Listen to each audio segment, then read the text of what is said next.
আসসালামু আলাইকুম বন্ধুরা, আশা করি তোমরা সবাই সুস্থ আছো।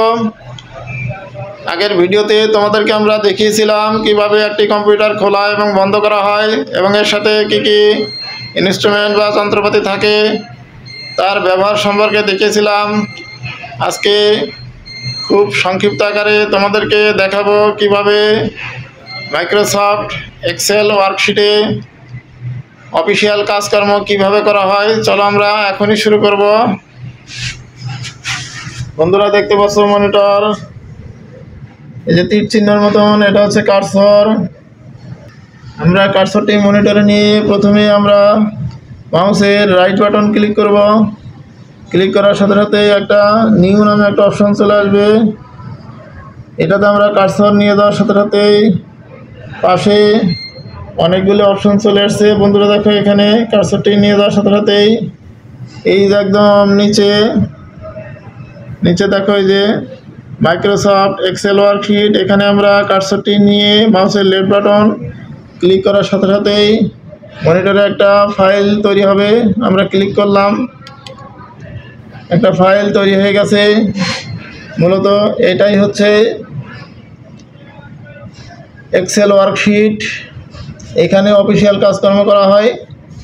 আমরা এটার নাম পরিবর্তন করে দেব। ফাইলটির উপরে কার্সরটি নিয়ে মাউসের রাইট বাটন ক্লিক করব। ক্লিক করার সাথে সাথে নিচে রিনেম একটা অপশন চলে আসবে। এখানে কার্সরটি নিয়ে মাউসের লেফট বাটন চাপবো। চেপে আমরা এই ব্যাক স্পেস দিয়ে আমরা এটা কেটে দিলাম। এখন আমরা এই বাটনগুলি দিয়ে আমরা ওয়ার্ড লিখি। নাম দেবো personal file,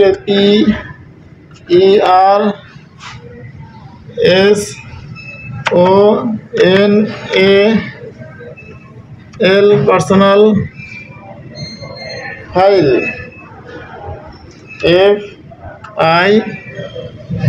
FILE personal file আমরা নাম দিলাম।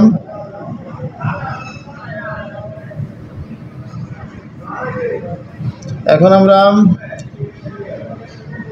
ফাইলের উপরে কার্সরটি নিয়ে যাব, নিয়ে আমরা ডাবল ক্লিক করব। ডাবল ক্লিক করার সাথে সাথেই মাউসের লেফট বাটন দিয়ে আমরা ফাইলের উপর কার্সরটি নিয়ে ডাবল ক্লিক করব। করার সাথে সাথেই বন্ধুরা দেখতে পাচ্ছ ফাইলটি ওপেন হয়ে গেছে। আমরা এখন এই ঘরে মাউসের লেফট বাটন চাপবো, চেপে সিলেক্ট করলাম। লেফট বাটন চেপে ধরে নিচের দিকে যাব, যে আমরা ডান দিকে গেলাম। ঘরগুলি সিলেক্ট করে নিয়ে আমরা উপরে এই যে বন্ধুরা দেখতে পাচ্ছ ফন্ট নামে একটা অপশন আছে। এখানে কার্সরটি নিয়ে মাউসের লেফট বাটন চাপবো। চাপার সাথে সাথে দেখো এই যে অল বর্ডার চলে আসছে। অল বর্ডারের উপরে কার্সরটি নিয়ে ক্লিক করব। ক্লিক করার সাথে সাথেই এখানে ঘরগুলি বর্ডার হয়ে গেছে। এখন আমরা এখানে লিখবো। এখানে আমরা কি লিখবো? এখানে ধরো আমি একটা দোকানদার, সেই ক্ষেত্রে আমার অনেকগুলি পণ্য আছে। আমার অসংখ্য পণ্যের মধ্যে আমার প্রথমে দরকার সিরিয়াল নাম্বার। সিরিয়াল নাম্বার দেওয়ার জন্য আমরা SL নাম্বার দেবো। SL নাম্বার স্পেস দেওয়ার জন্য আমরা এই বাটনটা ইউজ করব। স্পেস দিলাম, নাম্বার, সিরিয়াল নাম্বার দিলাম। তারপরে আমরা দেব পণ্যের নাম কি?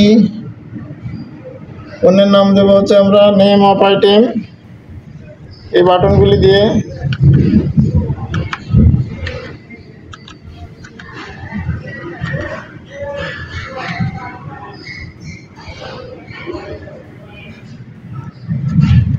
আইটেম।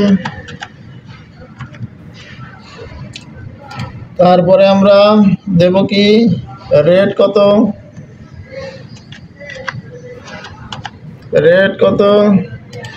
তারপরে পরিমাণ কোয়ান্টিটি,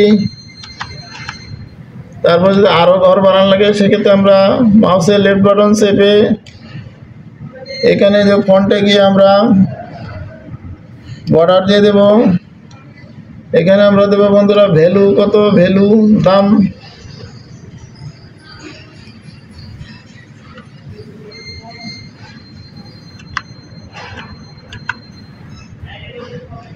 ভ্যালু আমরা দাম দিয়ে দিলাম।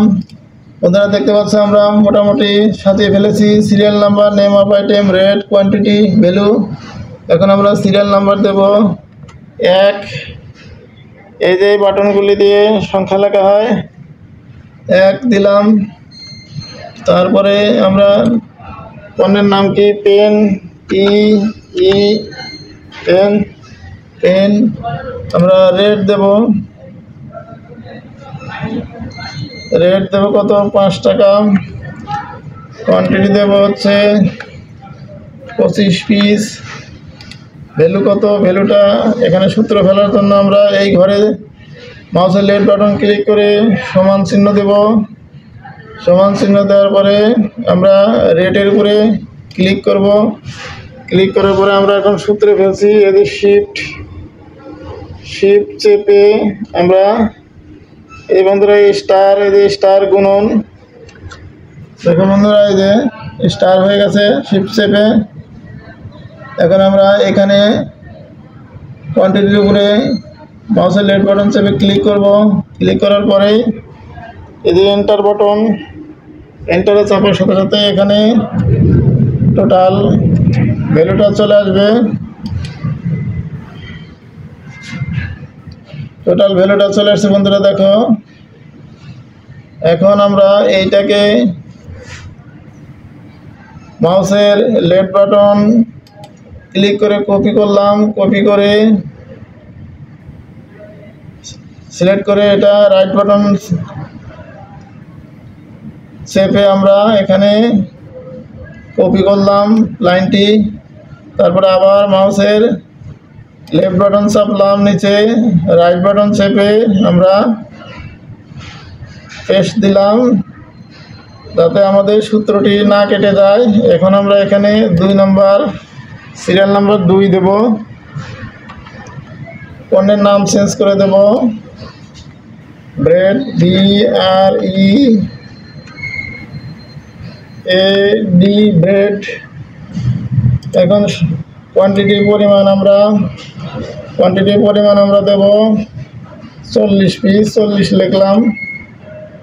এখন এখানে আর নতুন করে সূত্র দেওয়ার দরকার নেই, যেহেতু আমরা কপি করে নিয়ে আসছি, এই জন্য অটো সূত্র পড়ে গেছে। এই যে সূত্র পড়ে গেছে বন্ধুরা। এখন আমরা এইভাবে আমরা যদি আরও 100-200 আইটেম থাকে তাহলে আমরা নিচে এভাবে কপি করে নিয়ে আসলে সূত্র কাটবে না। আর এর সাথে যদি আমরা কিছু যোগ বিয়োগ করতে চাই বন্ধুরা দেখো, তাহলে এই কোয়ান্টিটি ঘরে যদি আমি কিছু যোগ বিয়োগ করতে চাই তাহলে প্রথমে আমাদের এই ঘরে মাউসের লেফট বাটন চাপতে হবে। তারপর আমরা এই যে কিবোর্ডের F2 নামে একটা অপশন আছে, F2-তে চাপতে হবে।